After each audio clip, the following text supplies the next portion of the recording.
it all out. Hell yeah! This is reckless. The killer wouldn't hesitate to kill again if it covers their tracks. Glass Onion, A Knives Out Mystery is another whodunit by Rian Johnson, the same person who did Knives Out, the excellent film from 2019. Famed Southern detective Benoit Blanc travels to Greece for his latest case. This is a sequel to Knives Out, the 2019 hit. This is now a franchise. We're going to get more movies like this. Netflix already announced there's going to be a third Knives Out film. When I heard they're making a sequel to Knives Out and franchising it, I was a little cautious. I held back my expectations a little bit because I love that first film a lot. It was one of my favorite films of 2019. And what I really liked about the first film and what made it work so much was the cast. Everyone in that film was excellent. And I heard they're making a sequel. No one was coming back except for Daniel Craig. And my first thought was, that's great. If you're going to make a sequel to Knives Out, you can't bring everyone back. That wouldn't make any sense. But bringing back Daniel Craig and making the franchise around Daniel Craig, which I thought was great. But it's hard to make a sequel to a film that was so original and so well done. So like I said, I kind of held back my expectations. I'm glad I did because Knives Out 2 or Glass Onion or whatever was amazing. This is one of my favorite films of the year. This is a sequel that definitely lives up to the expectations and quality of the first film. I don't think it's as good as the first film, but it's basically just as good. Like, I really can't spot too many differences between Knives Out and Glass Onion. They are both excellent whodunits. They're both original films that were so much fun. That's the best compliment I can give this film, is that the pacing here is excellent and flawless. You are never bored. You're always guessing what's going to happen next. You're always paying close attention to certain clues, certain things characters say, certain motives, everything like that. And by the end of the film, you look back at it and you realize that even the tiniest little details in this film matter. And that is excellent filmmaking. Rian Johnson thrives as a director here and a screenwriter. I mean, this movie is fucking gorgeous. The shots are amazing. Everything is paced perfectly.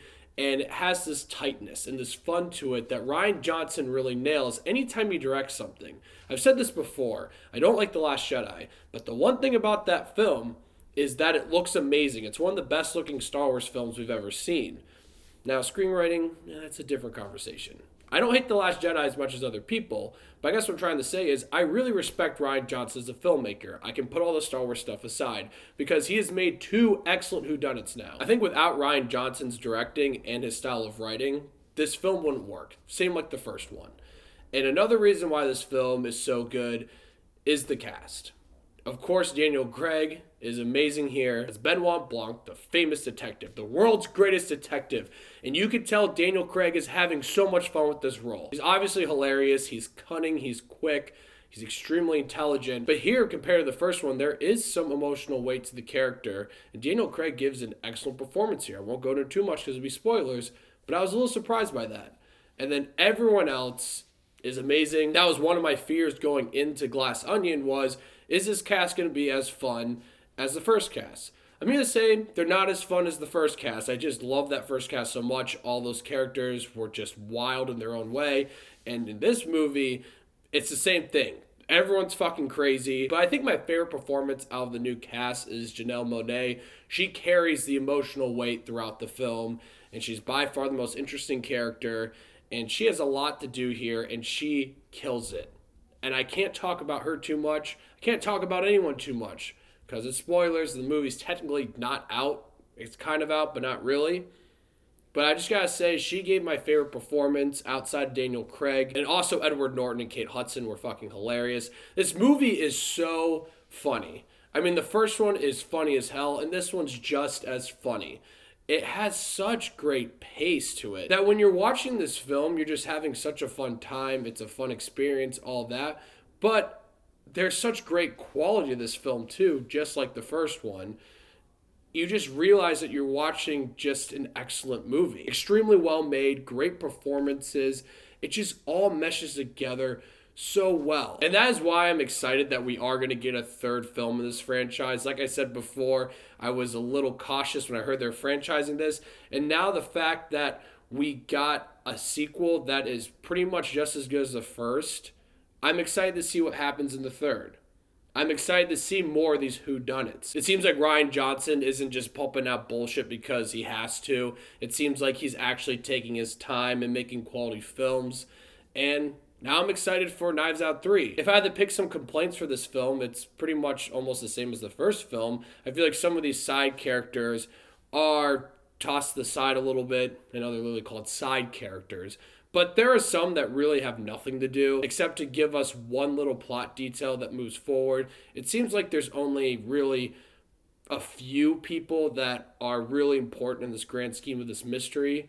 And that happens a little bit in the first one, but I think the first one, the overall group meshed together well a little bit better compared to this one. Even though this one is still really fucking funny and meshes together well in their own way, it's just hard when you're comparing it to the first one, which I don't really want to do, but sometimes it's hard not to. And there's one reveal towards the end that I don't know if I bought yet. But this is a film that I'm excited to rewatch. I'm so excited to watch this film in a different perspective than I had when I first watched it. And those are my favorite types of films, the ones that reward you for paying close attention to the details. And then when you rewatch it, you notice even more things. You notice things differently.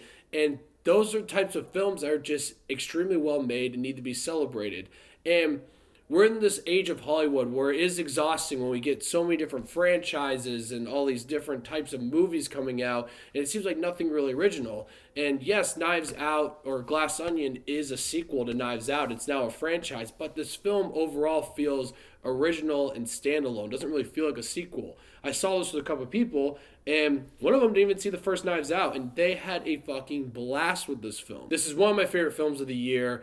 Ryan Johnson killed it again, and I'm excited to see what happens moving forward with this franchise. I'm going to give Glass Onion a Knives Out mystery 9 Davey Daves. I'm happy Netflix is backing this franchise, so we're going to get a lot more quality films like this, but I'm also mad that this is being released to Netflix. I know this has been in theaters for a week, but then it's just on Netflix.